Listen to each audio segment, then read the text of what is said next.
Good afternoon. Take us away, Mr. Feller. Thanks, Robert. You got your statement earlier about developments in Egypt, but I'm wondering if you could start off by telling us the President's personal reaction to the bloody chaos in the streets. Ben, the President's been updated throughout the morning on this, both as a part of his PDB as well as some written updates throughout the morning on some of these images. The President's administration strongly condemned the outrageous and deplorable violence that's taking place on the streets of Cairo, that's taking place in the streets of Cairo today. We have said that throughout this process. Obviously, if any of the violence is instigated by the government, it should stop immediately. That has been our message throughout this. I think, Ben, this underscores precisely what the President was speaking about last night, and that is that the time for a transition has come, and that time is now. The Egyptian people need to see change. We know that that meaningful transition must include opposition voices and parties being involved in this process as we move toward free and fair elections. But that process must begin now. He said last night that he said, "I want to commend the Egyptian military for the professionalism and patriotism that has shown thus far in allowing peaceful protests while protecting the Egyptian people." What are his thoughts this morning about the way the military is handling itself? Well, again, we're watching as people are throughout the world what is happening today. We continue to urge restraint. We continue. I will say what the President said last night. I do think that the role that had been played by the military was exceedingly important in what I think many people thought might happen late last week. Again, it is imperative that the violence that we're seeing stop, and that the transition that was spoken about last night begin immediately. On that point, just two others. When he talks about that the transition must be meaningful, peaceful, and must begin now, a phrase you used, repeated today. Sure. Can you explain how this situation moves from President Obama talking about change now, President Mubarak talking about change in September? Is President Obama powerless to actually make that happen? Well, let's be clear that these are very fluid and dynamic events. I think what we've seen happen over the course of the past many days, quite honestly, Ben, are events that many people have not seen, nobody's seen in their lifetime. I think you heard the President last night pretty clearly, and I'm certainly here to say that the conversation that the President had with President Mubarak was direct, it was frank, it was candid, and without getting into exactly what was said, I think the message that the President delivered clearly to President Mubarak was that the time for change had come. But I guess I'm still trying to get at that core question of what this president can do about that. Well, I think that I think change in all of these instances, what we've seen transpire, Ben, over the course of the past many days in Cairo and around Egypt has taken place as a result of change that's needed to happen from within the country. I think you have seen statements from throughout the world, both in the region and outside of the region, where President Obama and leaders have been clear about what needs to happen. Many of these changes are going to happen on the ground in Egypt, and only those in Egypt can determine when those demands have been satisfied. But it is clear that the Egyptian people need to see progress and change immediately. And finally, we have not had a chance to ask President Obama any questions since this crisis began. There have been at least a couple of occasions that could have been open to the press that weren't. Can you explain why we haven't been able to talk to him? Ben, I think you'll get a chance likely to talk to the President later in the week when Prime Minister Harper's here. We have had a couple of occasions that have been still photographers only. Those were part of the coverage plans that have been in place for a bit now in terms of those events. I will say this, man. I think we have, like you all, watched a series of rapidly moving events. You've heard from the president in what's happened in Egypt. We'll continue to keep you up to date as best we can on what goes on, knowing quite honestly that some things in foreign policy have to be done away from TV cameras. Those are the types of direct and frank talks that the president had last night with President Mubarak. So it was Yes, to sir. avoid questions on Egypt? I said that it was not. The president, just like the protesters on the streets in Egypt, is clearly unhappy with Mubarak's insistence on staying in power until the elections in September. To put pressure on him, what are the specific steps that the administration is considering? Could that include a cutoff or curtailing of aid to try to push us along? I want to peel these questions apart slightly. First and foremost, these are very quick, rapidly moving events, and we are watching them like you are. The question specifically on aid, as I said, I believe last Friday, we will evaluate the actions of the government of Egypt in making and reviewing decisions about aid. That continues. Secretary Clinton said that was not under discussion as of the weekend. that's Is that now under discussion? No, that's not what she said. I think she should go back and read the transcript. She said, had a decision been made to cut off? And she said no. And I would say that no decision has been made. She also said later in that answer that we certainly review our assistance posture, and that's what we're doing. Okay, but the president says he wants Mubarak to begin the transition now. Yes.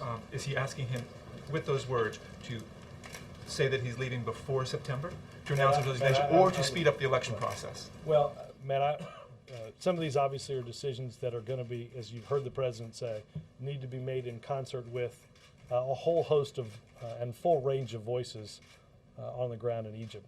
I am not going to get into a greater level of specificity as to the direct nature of the conversation that was had, except to reiterate what the president said in terms of that transition beginning now. And what's the level of contact right now? Is the president going to be speaking to Mubarak?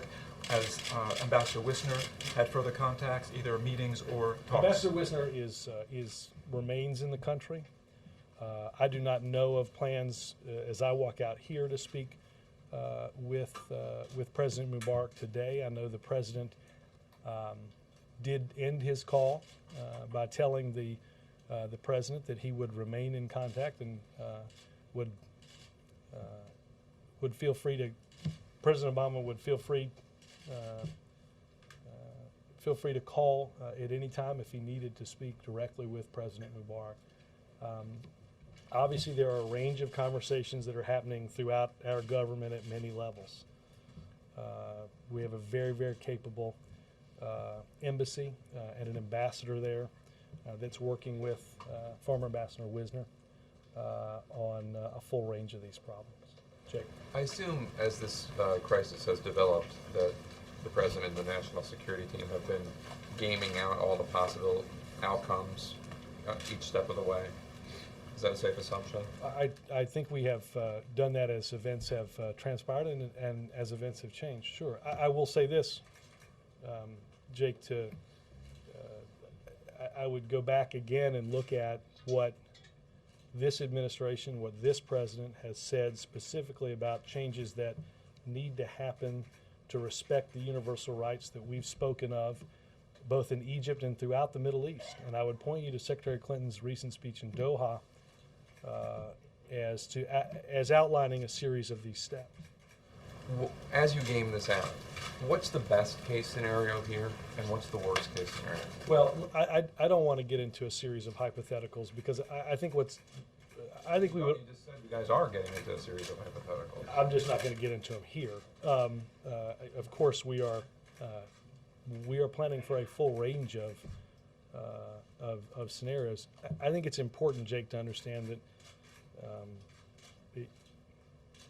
I think it is hard to even imagine several days ago the events that happened yesterday.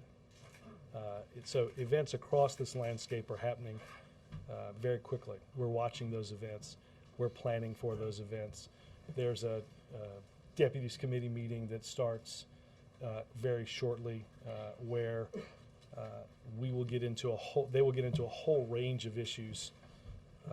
Obviously, we're concerned about violence that I talked about. We're concerned about reports of food and fuel shortages in some of the cities, and the ability to get what might be at certain entry points and ports over to people that are in desperate need of them. Do you think that Mubarak is a dictator? I think that More importantly, does the president think Mubarak is a dictator? the administration believes that President Mubarak has a chance to show the world exactly who he is by beginning this transition that is so desperately needed in his country and for his people now. Does the president have any regrets that when this crisis began to unfold 8 days ago, his public statements were not more in line with the speech he gave in Cairo in 2009? In other words, the initial comments I don't were think- a lot more pro-Mubarak, No, cautioning Jake, demonstrators not to engage in violence, as well as the... Well, Jake, I don't think, let me be clear. 8 days later, we don't think violence should be, we don't want to see violence on protesters. We don't want to see looting. There's a, let's be, hold on. Yesterday were let's be- that the protesters were an inspiration. His comments on Friday were they have the right to do what they're doing, but they shouldn't engage in violence. and that continues to be our posture. Jake, Certainly it's a I think journey. it's, I mean, certainly his Jake, I think for us to not acknowledge that, again, I don't know what you guys, from a coverage standpoint, predicted would be what we'd be looking at on Wednesday, last Thursday. Again, I think we are watching events that have not transpired as they have in this region of the world in thousands of years. We have obviously a considerable amount of staff time has been spent on this. Some of the president's time obviously has been dedicated to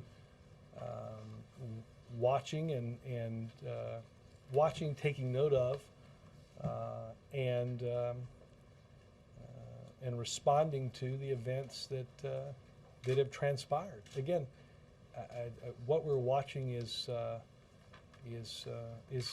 history being made. So no regrets that his initial comments weren't more in line with the Again- 2009 Cairo speech. Again, I think that I think the notion that what what we have said in public and in private at all levels of our government, to all levels of the Egyptian government, to governments throughout the Middle East, have not been in line with the Cairo speech is simply wrong. In the Cairo speech, the president stood up for a universal set of values and actions that had to be taken by governments, as you've heard him say over the course of many days here, that have to be responsive to their people. That is precisely what the president believes. These are not going to be determinations that are, as I said a few days ago, these are not determinations that are going to be made by us. Nobody in Washington will determine the range of freedom of assembly or freedom of speech for those in Tahrir Square.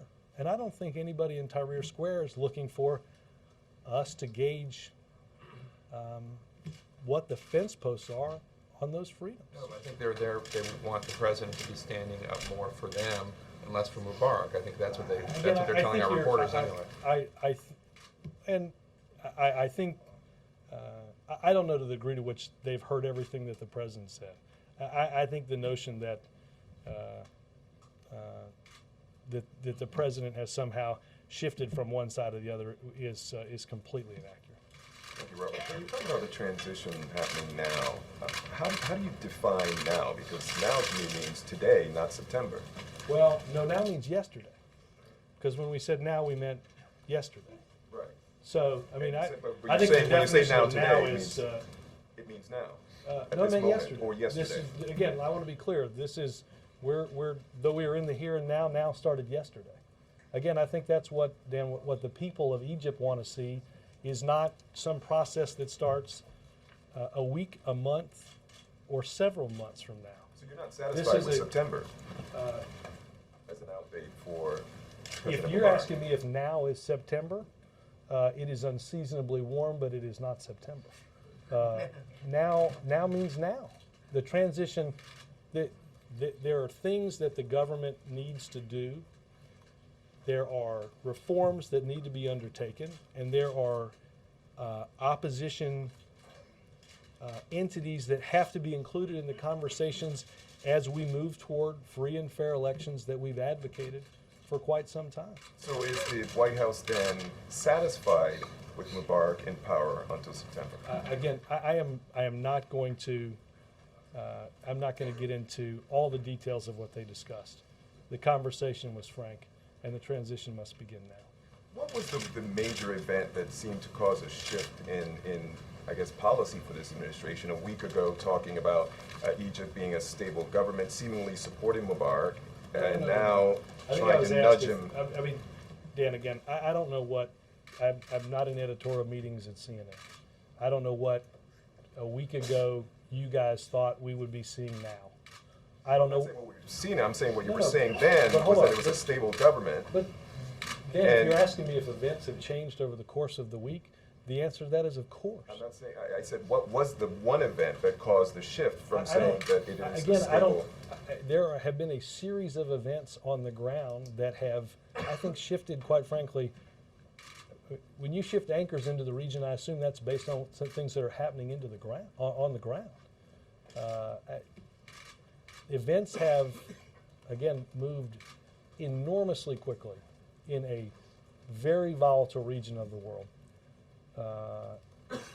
And we have the likes of which, again, we have not seen in our lifetimes. That just simply demands that we continue to watch and continue to ensure that we are taking the steps to communicate directly with all of the entities of their government about what we expect in terms of nonviolence, what the world expects in terms of nonviolence, and the steps that need to take place in order to see that transition. Chip. Robert, and maybe I'm parsing words too much here, but yesterday the president, talking about the transition, said it must begin now. And when you walked in, you said the time for a transition has come, and that time is now. You didn't say begin now. Were you ratcheting up a little more by not putting the word begin in there? No. I don't want to parse too much, but I think the events of yesterday began that transition yesterday, and I think that's. I think that is what, most importantly, that's what the people of Egypt expect. I think the people of Egypt need to see progress. Would the president object to a decision by Mubarak to step down now? Would there be a fear that that would leave Egypt leaderless? Does he need to stay in power, at least for the short term? That is not a decision that. It's not your decision, but what do you I think that. think that's a bad idea? Chip, again, I'm not going to get into fleshing out some of the very specifics of the conversation that was had. I think progress and change must come to Cairo. Progress and change must come to Egypt, and it needs to happen quickly. Is there going to be a timeline at some point? Isn't there going to have to be some kind of timeline other than September? Isn't he going to have to get out before then if these protests are not going to simply Again, continue and increase?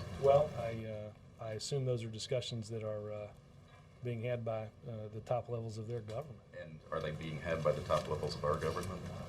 As I said to Jake, I think a full range of scenarios and a full range of events are being watched and discussed in many buildings throughout Washington. Including putting more pressure on Mubarak to get out sooner or... Again, I point you to what the president said last night. Were you in the room when he was on the phone with Mubarak? I was. Did you get the sense that the president thought Mubarak gets it, or was there some frustration on the part of the president? I don't want to get into reading out some of that stuff. Do you believe that President Obama's communications to Mubarak made the difference here? Does You the know, president have that kind of power over this situation? I will say, Chip, I think that I think we have been clear with the government of Egypt before this, the steps that needed to take place. I think we have communicated publicly and privately important steps that and important reforms that need to take place. I think, though, it is important to understand that we're obviously watching. We're watching the events based on what is happening on the ground there, and I think, as I said earlier, I think the world is watching and the world is commenting on what we've seen happen and what we know must take place over the next many days and weeks. But as far as what President Mubarak did and what he will do in the future, is President Obama basically calling the shots? No. I look again. I don't know the direct answer in terms of that, Chip. I think at each juncture of this, we have again made, I think, public and private comments about the situation and what needed to have happened. I think you will hear this administration, whether it's at the Pentagon, at the State Department, inside of this building, again, continue to communicate with both the government of and the people of Egypt about what the world expects. Do we have evidence or indications that some of this violence is being instigated by the government? I have not been. I have not seen the latest on that.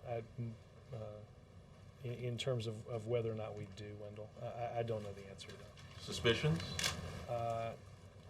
I shouldn't hypothesize.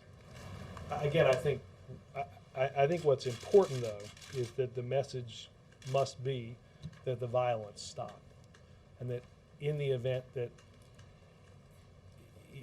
any entity or any government entity is behind any of this, it must stop. Because some of the reporting out there indicates that it's government thugs who are responsible for this. I understand.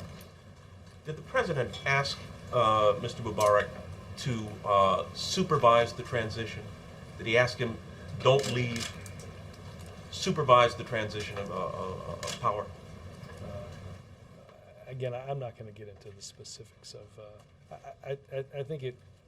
Well, I think the president was clear, and I think the president was clear publicly that the transition must begin now. Senator Kerry of Massachusetts has suggested a caretaker government.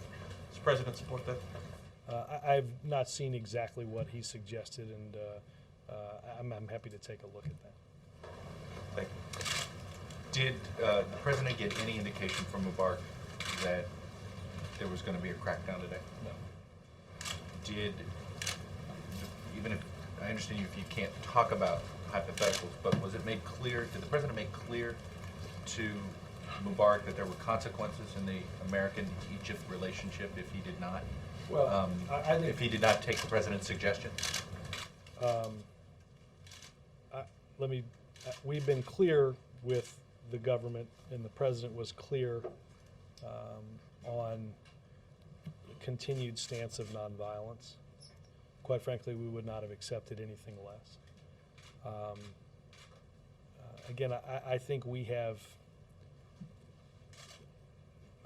I think we have made it fairly well known what we think needs to happen, and what is and what is not acceptable. And we made it clear there are consequences if they do not abide by what we believe is the right thing to do. We talked late last week about our aid posture, and I think first and foremost, Chuck, I think that's precisely what's happening on the ground right now. I think the people of Egypt need to see change. The people of Egypt need to see progress. that's what the world needs to see. Is there a fear that you will lose, that if you push Mubarak too hard, you will lose the ability to influence him? I think I would go back to what I said earlier to Jake, that we evaluate a whole range of activities and scenarios. And we just circle back one more time to it seems like you're avoiding using the word. I mean, are there policy consequences on the table that Mubarak is aware of? Chuck, I think If- I think you have to understand that there are limits to what I can say about all of the private You discussions. can't say what's on the table, but is it clear? I mean, is it? I do not think the president could have been clearer with the president of Egypt last night. John? The president last night praised the professionalism of the Egyptian military. Right now, the military is being criticized for not intervening to help protesters who are being brutalized. Is there such a thing as a sin of omission by the military? And would the U.S. government call for the Egyptian military to intervene Well, on? no, then I don't want to get over. Let me see if I can get a direct answer from some of the military to military contacts on that. I wanted to ask about the military to military contact. So, and one other thing, well, back to the aid review. I mean, you brought that up on Back to Friday. The review of U.S. aid Yeah. to Egypt. You brought that up by yourself on Friday. Can you at least tell us where that review is? What is the status of that review? Let me see if I can get an update. I said that that review would be based on actions going forward, and I've not gotten any greater guidance on it from there, but I'll see if there's any review to that. Yes, sir. Just follow up on that. You mentioned before the role of images of violence. Do you think what's happening today is particularly important in this review of assistance to Egypt? Well, look, any violence is in any role that entities play will take part in that. I do not want to. I don't have anything to announce on that, and obviously we will evaluate what has happened and the images that we see based on that, and a full range of as it relates to a full range of options going forward. One more. But I think it's. I do want to, if I can, just be clear though and reiterate that we have said this from the very beginning. The president has said this at every opportunity, and every official in our government, in speaking with officials in the Egyptian government, have used every opportunity, first and foremost, to reiterate that any steps that are taken must not include violence. We reiterate that call today. I think the people of Egypt, they do not want to see appointments. They do not want to see speeches. They want to see concrete action by their government. And I think that's what the world waits for. And since the beginning of the uprising, you called the Egyptian government to stop the shutdown of the internet. Yes. The president called yesterday for transition to start now. Well, the shutdown of the internet continues. The foreign minister of Egypt seems to suggest that they don't want to start an immediate transition now, and he thought it's going to inflame more violence. Do you get the impression that your messages to Cairo at this time fall on deaf ears? Well, I think not just President Obama, but leaders throughout the world have in many ways signaled the same call that we've made. I know that this was a topic that has been discussed in some of the calls that he's had with leaders in and outside of the region. There is no acceptable excuse for not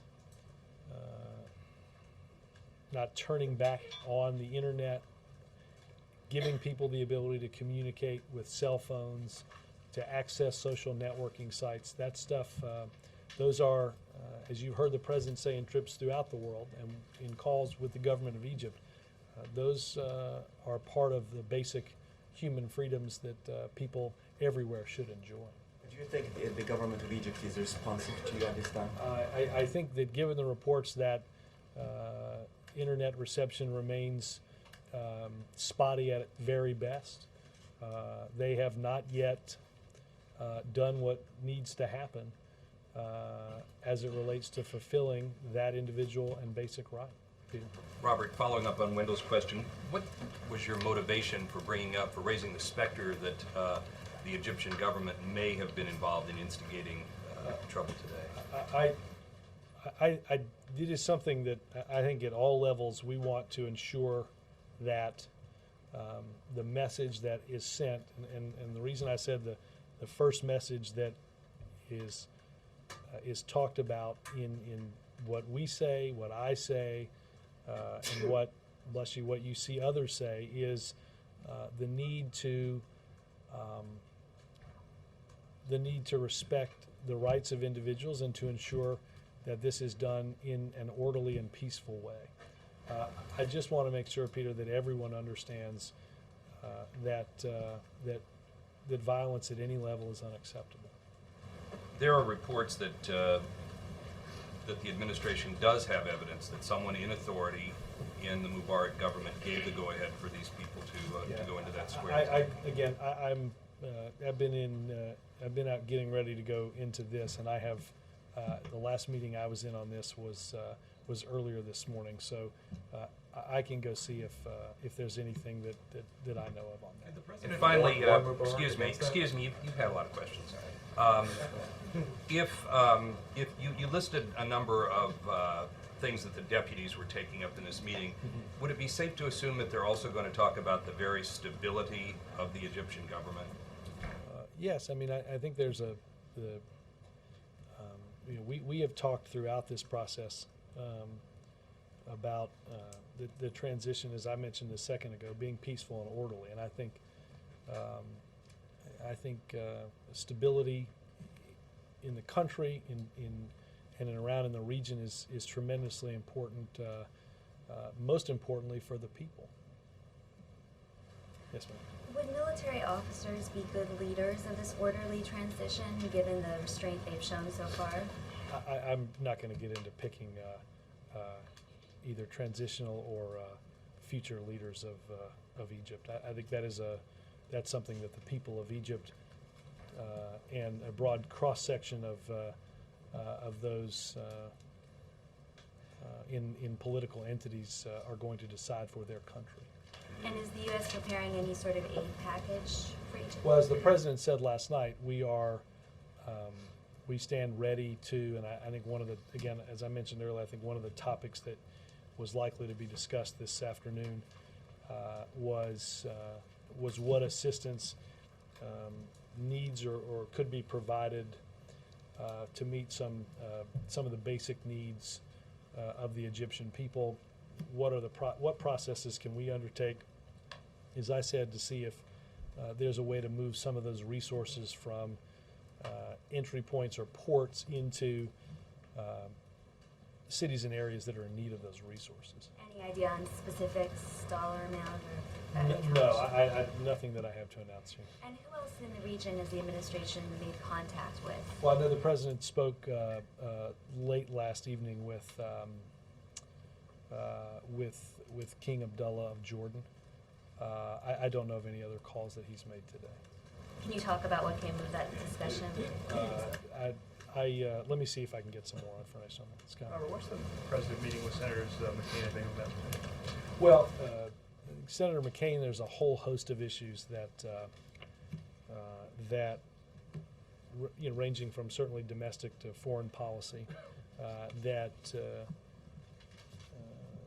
I anticipate that the two will discuss. I think I haven't been in the chamber for the speech itself when the president mentioned ending earmarks and the actions that he would take to veto something if it came with earmarks. I remember two people standing up and clapping, Senator McCain and Senator McCaskill. It was a little bit of a lonely group in that part of the speech. But I know they will. They'll talk some about that. As obviously, you've seen announcements made on the Senate side that it appears as if we have seen the end of earmarks.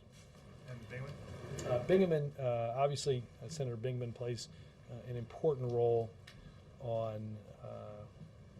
in the development of ideas around clean energy, and I think a large part of that conversation will center around the proposals that the president outlined to increase the amount of electricity that we create using clean energy, research and development around clean energy, and the manufacturing jobs that it can create. Perry? The president's indicated he's open to some changes in the healthcare law. Is the mandate something you'll be open to any kind of switch in the individual mandate? That's because the judges are very opposed. Not that I've heard of, Perry. I think the president outlined in the State of the Union some adjustments to the way small businesses are treated, particularly around the 1099s. But we are not. We're not going to go back and fight the battles of the previous 2 years. We're certainly happy to talk to those who want to see the law improved, but we're not going to go backwards. We're going to move forward. Robert, on the Angeles report. Thanks, Robert. Two questions. One, do you think President believes that this is a wake-up call not only for Mr. Mubarak but also dictators around the globe, including in China? And if President is going to speak about other dictators in the future? Well, let me speak broadly to this, in the sense that you've heard the president now on 2 occasions talk quite clearly about, off of what's happened in Egypt, the obligations and responsibilities that those in power have to those that they represent.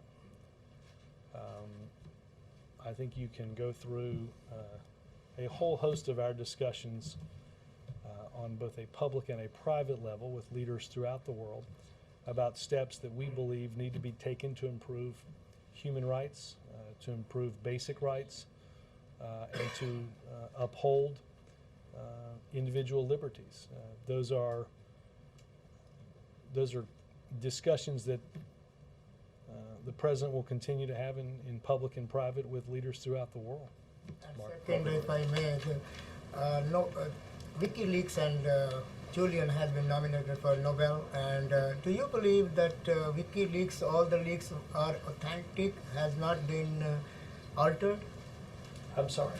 That all these WikiLeaks, all are authentic, has been not... Look, I'm not a document veracity person. Robert, there is a very sizable school of thought that says in the elections that the president would like to see, if they were truly free and fair, Islamic fundamentalists would come to power in Egypt. Is the president ready to accept that outcome? Again, Mark, I think that we're getting way ahead of the process, and we're getting into there's a lot that we need to get the transition going to get to the point of free and fair elections. Again, I don't want to get into hypotheticals about what if.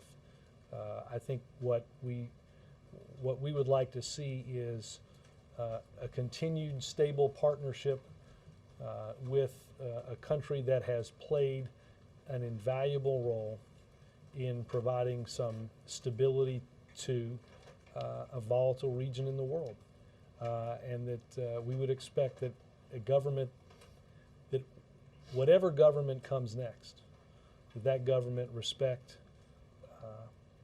the treaties that it has, that the previous Egyptian governments have entered into. There's no element of be careful what you wish for here? Well, again, we're looking through a lot of different scenarios. Connie? I'll come over to it. On Israel, do you have any special concerns for their security? Do you have any particular coordination with Israel? And are you still pushing for the supposed peace accords between Israel and the Palestinians? Well, first and foremost, our consultations, we have had consultations, as you know, between the president and the prime minister over the weekend. Our position has not changed about either our involvement or the benefit of comprehensive peace in the Middle East. Yes, ma'am. I'll come Robert, back. when you talk about your support for transitional process, whether you or the president, this seems to contradict what people want on the ground. If you listen to the chanting in every language, in English or Arabic or French, they've been saying basically one thing, that President Mubarak has to go, not in weeks, not in September, but tomorrow. How you reconcile these two contradicting messages? I'm not going to get into the very specifics of what President Obama and President Mubarak talked about. I think I would direct you to what he said last night about the timing of that transition and as he has mentioned now, both in Washington speaking about Cairo and in Cairo speaking about the broader Middle East. That we hear and respect the aspirations of those throughout the world to seek greater opportunity, to seek greater freedom, and the promise that it holds for them and their families. Kristen. One more thing Yes, ma'am. regarding Ambassador Wisner, is he Yes. still in Cairo and is he still in touch with President Mubarak? He is still in Cairo, and he is still in touch with all levels of the Egyptian government. Can you comment on the Angelini's report I'll come back on in a the second. economic crisis? Does he have entree if he needs to go back and talk to President Mubarak? He's there at our behest Okay. to speak with, again, all levels of the Egyptian government. We asked him to go. He is obviously a very respected former ambassador, respected widely by the Egyptian government, and provides us an opportunity to speak directly with the president. Okay, so just two other things. Was the president angry this morning when he saw the violence in Cairo? It does seem that there has been some change in marching orders to the police on the ground. Well, again, I think the president found the images outrageous and deplorable. Everybody did. And do they seem to be a message of some kind about the interactions between the administration and Mubarak yesterday? I'm sorry, I don't Are understand. they in some way a reaction to the message from Frank Wisner, for example, and then the president's remarks? None of that. Okay, and wait, let me also just ask you this. I need to follow up on what you said about the message to the allies or to the friends, U.S. friends in the region. Okay. Is there a suggestion in these conversations that there's a template for other relationships between the U.S. and leaders in the region in what has transpired between President Obama and President Mubarak? Well, I mean, is the message that, look, these ideals are important to the people whom you represent? You just said the obligations of, you were just talking about the obligations of those in power. Is that part of the message? Look, I think it's, let me do a couple things. As I've said here for many days, I think if you, I don't want to, you have different countries throughout the region at different stages of their political development. But regardless of that, as the president has said and as I have said, there's a responsibility to be responsive to those that you represent. The conversations that the president has had with allies or partners in the region have continued to reiterate what we have said in bilateral meetings or in conversations that the president has had previously about the important steps that need to take place to honor and adhere to the individual freedoms that the president has talked about. So, you know, those have not taken, those have continued to take place, but they haven't started as a result of this. And again, that's why I think I said earlier, what the president has said in these individual meetings, and particularly what Secretary Clinton said in her recent speech, I think provide you some pretty good roadmaps to what our feelings are as it relates to what countries need to do to respect those human rights. Glenn. Robert, you've used the word transition about 15 or 20 times today. In terms of the definition of that term, is the definition of the term transition a government that does not include Hosni Mubarak? I think what President Mubarak said yesterday is he is not going to be the next leader of Egypt. I think that was clear. But you have said now versus September, transition now. Does transition now mean no Hosni Mubarak now? Then I'm not going to get into more specificity about what the two presidents spoke about. Follow up. You've mentioned a couple of times also that we are having discussions with all levels of Egyptian government. Are we speaking with leaders in the army, and Yes. what are we talking to them about? As I've talked about over the past several days, Admiral Mullen has spoken with his counterpart. Secretary Gates has spoken with his counterpart. Officers throughout our command ranks have spoken to their counterparts. It speaks to a couple of different things. One, in the importance of robust military-to-military contact. Being able to have the relationships and the knowledge of who you're talking to and who you need to talk to in times of great crisis. And I think it's safe to say, again, each and every one of those conversations starts out with a conversation about restraint and nonviolence, and that's what the president spoke about yesterday. Have had an impact? Do you think those military-to-military contacts have helped maintain this restraint? I do believe they have. April? Well, in following up on Glenn's question and something else, with this military-to-military communication, was there also any communication about timelines when the military should or could step in? I'm not going to get into that. Okay, and also, with emotions so high, realistically, what is the timeline that you think that the violence will quell there, realistically? April, I don't know the answer to that. I know that it is within the power of all of those involved to step away from that violence.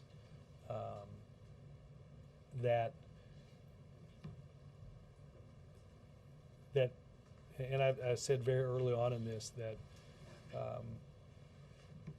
the legitimate concerns and grievances of the people of Egypt are not going to be addressed with violence or by violence.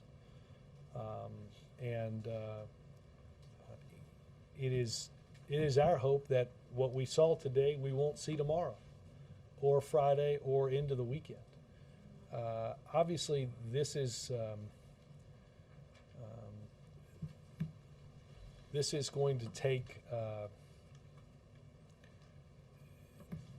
this is not all going to be wrapped up in a matter of hours. It's going to take some time. Regardless of the amount of that time, it is tremendously important that restraint and nonviolence carry the day during this important transition. And also, wait a minute, also one more domestically, we're seeing a major storm hitting, Right. Hitting this country. Could you talk to me about the economic impact, what Americans should be expecting? You know, we're hearing power's out in some places, Right. places are shut down, Well, look, airlines are not. I would say a couple of different things. Obviously, each of the past 2 days, the president has spoken directly with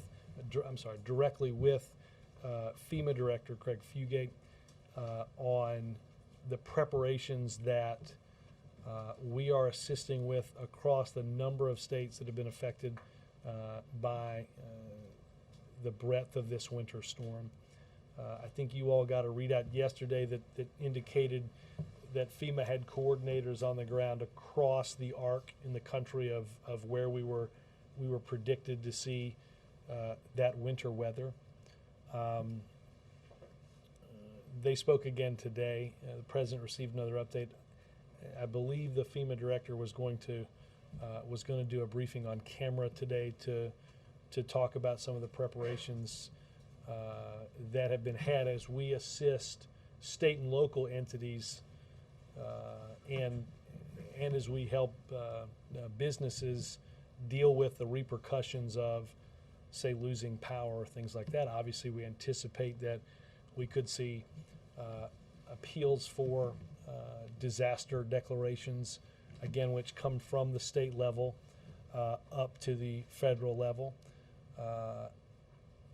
I think at this point it is hard to make some broad macroeconomic determinations about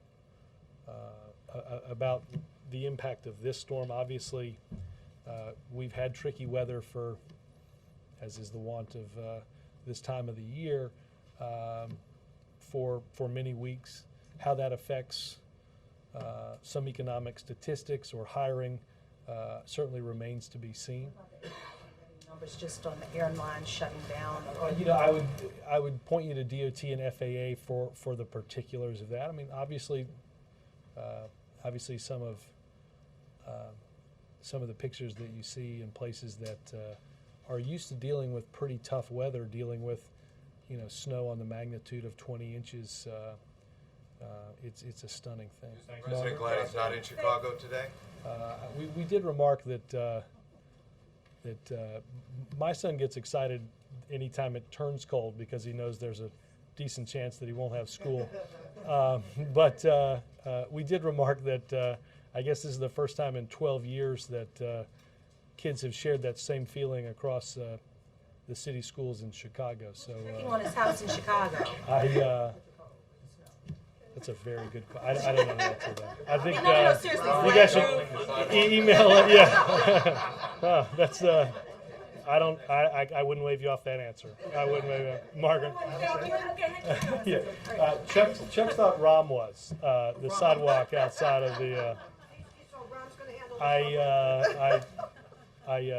Ben LeBolt, if you're listening. Sorry.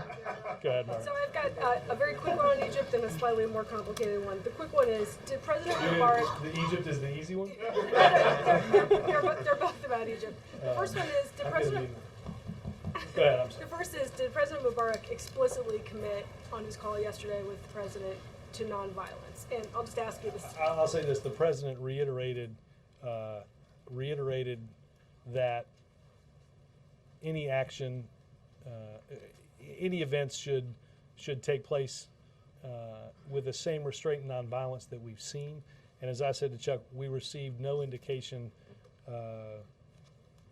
on that call about any action that might take place. But either he didn't explicitly commit to it or you don't feel comfortable saying it. You know, again, the President reiterated our strong call for nonviolence. My second question is sort of a little broader. It's was there any debate internally yesterday about whether President Obama should come out and make public remarks? No.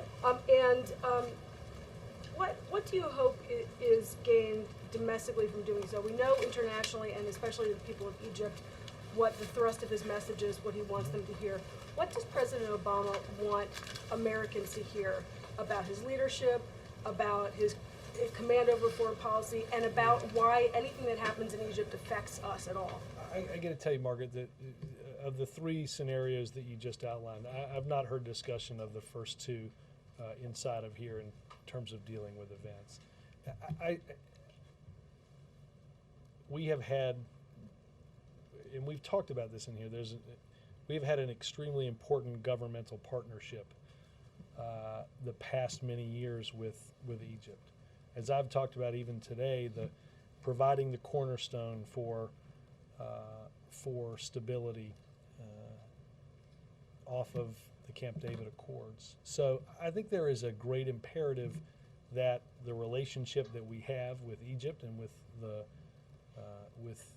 with countries throughout the Middle East, those are important relationships. We seek to bring, again, stability and peace to that region, and we seek to engage all of those entities in bringing about comprehensive peace to the region. That's those. I think that outlives any particular administration, and I think that's what people throughout the world expect to see. I don't want to, I'm sorry, I know I'm taking a lot of time, but Americans are very obsessed right now about the economy if you look at all the polls. And I just wonder, do you think that the average American it makes a connection between the fate of Egypt and the fate of the United States, and what is that connection? Yeah, you know, Margaret, I don't. I think I don't think that anything that's happening is going to change that, whether it is their personal economic situation.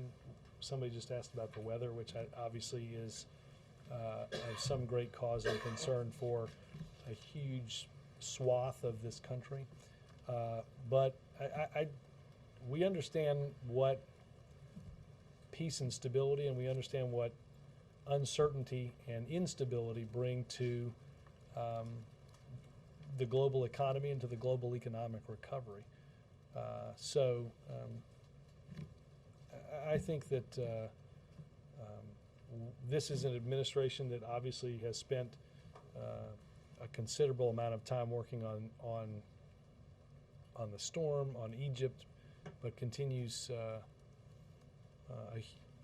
probably a majority of what we're doing to work on aspects of the economic recovery. Robert, one of the partnerships with Egypt is with counterterrorism. Is there concern that this situation is going to undermine U.S. security in that area? Again, we have, as you mentioned, an important partnership with them and with a number of countries throughout the region. Obviously, not just that, but a whole host of issues like that we are monitoring very closely. Yeah, the financial economic recovery. Yes. The Angelides Commission issued a report giving a rather extensive description of the build-up to the crisis over the last few decades, indicating in particular the deregulation and particularly the revoking of the Glass-Steagall legislation, which built a firewall between commercial banking, investment banking, was the cause of the buildup of this bubble. My question is that given the fact that you did not go back to Glass-Steagall, even though there was some discussion in Congress, and a large number of congressmen who were supportive of that, given to believe that the House leadership and the White House was not in favor of that, now that the report is out, now that the unambiguous conclusions are drawn that this was an important element in preventing a crisis, would it not be feasible to go back and relook at this in order to create the kind of firewall that would be I will say needed this, now? I think, I think that the steps that this administration has taken and the time that we have dedicated to the passage of financial reform and ensuring that what happened, there are common sense regulations that ensure that that kind of thing never happens again. I think the report underscores that we were right to do that.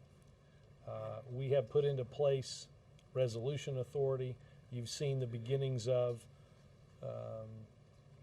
the Consumer Protection Bureau, the Volcker Rule, a whole host of important policy developments out of that legislation to ensure that this doesn't happen again. I think the administration believes that that we have taken a giant step forward in the passage of that to ensure that the impacts to our economy because of regulatory failures are not something that we see again. Thanks. Does the financial assistance